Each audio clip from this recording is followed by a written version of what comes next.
You're watching Mavericks Today by Chat Sports. I'm Harrison Graham, back with another video here on the channel. Appreciate everybody for watching. Let's get into the Luka Doncic injury update here after he's been kind of dealing with the lingering thigh issue since the All-Star break. MRI did come back clean on Thursday, so that is a positive sign. But after Wednesday night's loss to the Pelicans, you could tell he was in some pain. Here's what he had to say. He says, "It's been going on for 1 week, maybe more. I can't really push on it like I like to. It's been really hard for me. I think it was the second game after the All-Star break," referring to when he started feeling pain there. He also said he doesn't know how long he's going to miss time. So some thoughts on the situation is, first of all, it's good news the MRI came back negative. That's positive. But he probably needs to rest a few games. Like, if he's got a big thigh bruise or something, like, if he keeps, playing through that, taking hits there, like, it's not going to heal. He's not going to feel better, and he's not going to be near 100%. So maybe you rest him a couple of games. I know the Mavs don't play again until Saturday, but you're in the middle of a playoff hunt, so maybe you sit him 1 or 2, and then you try to push the rest of the way. But it's not ideal for where the Mavs are at this point in the season. Now, how many games will Luka Doncic miss? Maybe it's 0, 1, 2, 3, 4, 5. Let me know in the comment section below how many games you think Luka Doncic will miss. Now, you look at the season he's having. He's obviously been phenomenal. 33 points per game, 8.6 rebounds, 8 assists, 50% from the field, 35% from three. You obviously cannot afford Luka to be out for very long. I mean, you can't be like, yeah, we'll sit him for 3 weeks and then reevaluate.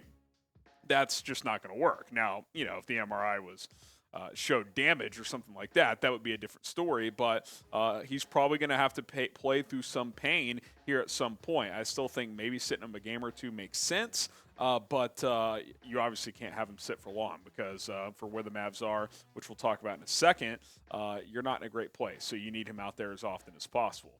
Subscribe to the channel for the latest Dallas Mavericks news and rumors, injury updates, playoff push videos as we get closer and closer to the postseason. Smash that subscribe button. We will continue to keep you guys in the loop with the latest coverage around your Dallas Mavericks. So go ahead and subscribe to the channel today.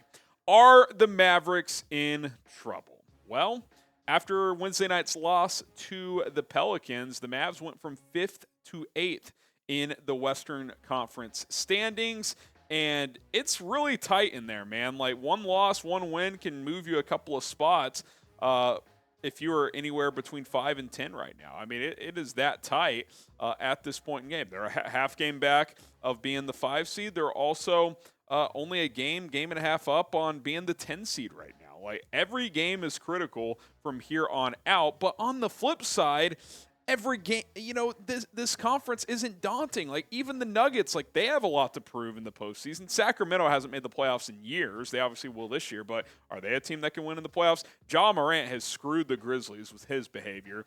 I think the Suns will be tough with Kevin Durant, obviously. Warriors have been a bad road team this year. Clippers have been up and down. The rest of these teams have all been very up and down. So it's not like, if you enter the playoffs, you got no chance. It's just things got to tighten up. You got to be healthier. And obviously, Luka and Kyrie are going to have to do the heavy lifting for this basketball team. More on where the Mavs sit in just a moment and how the final stretch of the season could look. But we're going to go bet on maybe some Western Conference Finals prop bets, championship odds, etc.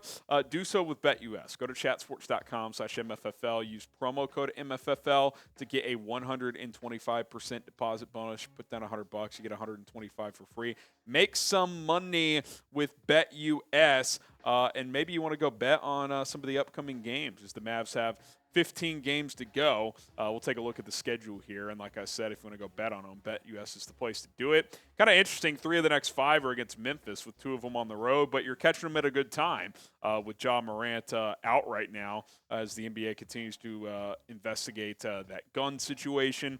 You got the Spurs. That's a game you got to win, even though it's on the road. Lakers on the road. You got to win that game. Warriors at home. That's winnable. Hornets for a pair. Those are very winnable. Obviously, Indiana at 76ers is a very tough game, but Pacers is winnable. You got at the Heat, at Atlanta, at Sacramento. That's kind of a tough stretch.